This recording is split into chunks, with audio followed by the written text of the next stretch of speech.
आप सभी वीडियो देखने वाले और इन वचनों को सुनने वालों को जय मसीह की। जो वचन प्रभु ने आज मुझे सिखाया था वह मैं आज आपके साथ शेयर करना चाहता हूँ। मेरी प्रार्थना है जब आप इस वचन को सुनते हैं तब आपके जीवन में आपको आशीष मिले।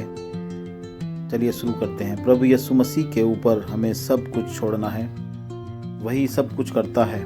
वही हमें बोने के लिए बीज और खाने के लिए भोजन देता है।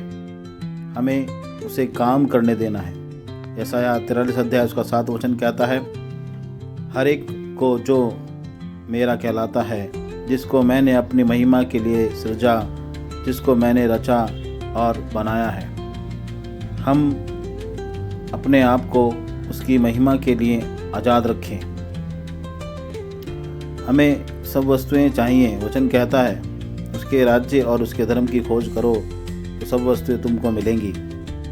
हमें धैर्य रखकर उसका इंतज़ार करना है। उसको हमें पुकारना है। जब हम उसको प्रार्थना में पुकारते हैं तो वह सुनकर उत्तर देता है। उसको पुकारने से पहले हमारा ध्यान संसार की और उसकी वस्तुओं पर रहता है। और मनुष्य के मन में सब वस्तुएं रहती हैं और जो मनुष्य के मन में होता है वही बाहर आता है। बाइबल बताती है सबसे अधिक अपने मन की रक्षा कर, क्योंकि जीवन का मूल स्रोत वही है। मनुष्य के मन के अंदर से ही जीवन और जीवन की वस्तु बाहर आएंगी, अर्थात प्रभु यीशु जीवन है। जब हम प्रभु यीशु की महिमा को अपने जीवन में रखते हैं तो उसके पीछे हमारी सब वस्तुएं आती हैं। भक्ति का जीवन जीने के लिए जो कुछ आवश्यक है वह हमको मिलता है। प्रभु की भक्ति करना ही महिमा करना ही जीवन है और जीवन की वस्तु है। इसलिए मनुष्य को अपना ध्यान संसार और उसकी वस्तुओं पर नहीं परंतु यीशु और उसकी महिमा पर होना चाहिए। हमें देखना है हमारे मन में क्या भरा है।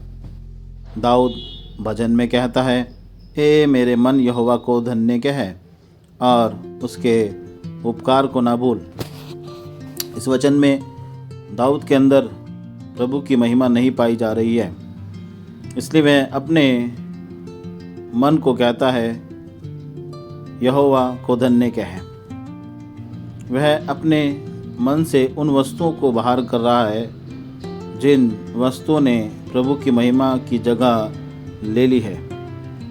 हम अपने मन को उस पर केंद्रित करें, वही हमारे लिए सब कुछ है।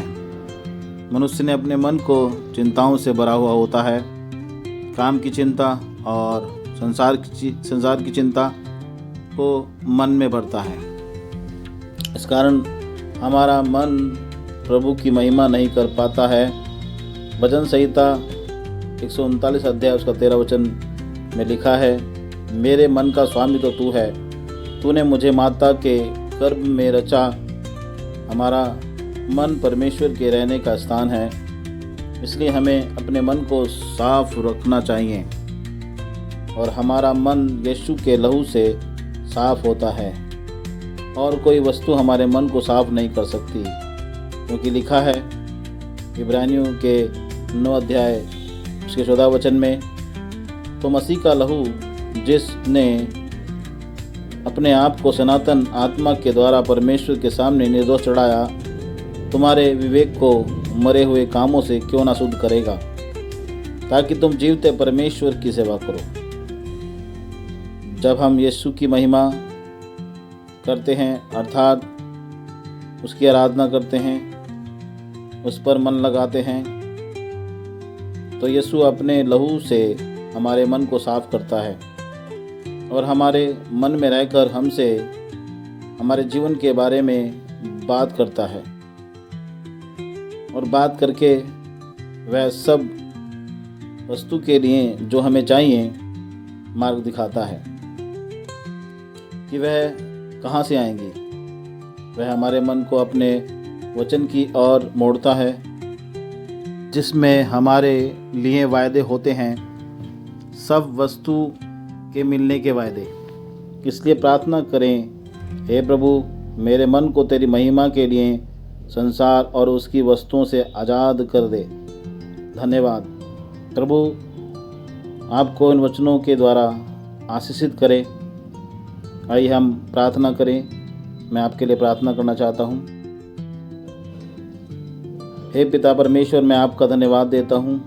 यीशु मसीह के नाम में मेरी प्रार्थना है, हर एक जो इन वचनों को सुन रहा है, हर एक को अपनी महिमा के लिए इस्तेमाल कर। मेरी प्रार्थना है, इनका मन तेरी महिमा के लिए बढ़ जाए और आपका लहू उनके मन को शुद्ध करे। यीशु मसीह के नाम में, आमीन। कृपया आप इस चैनल को लाइक करें, सब्सक्राइब करें। प्रभु आपको आशीष दे और शेयर भी करें।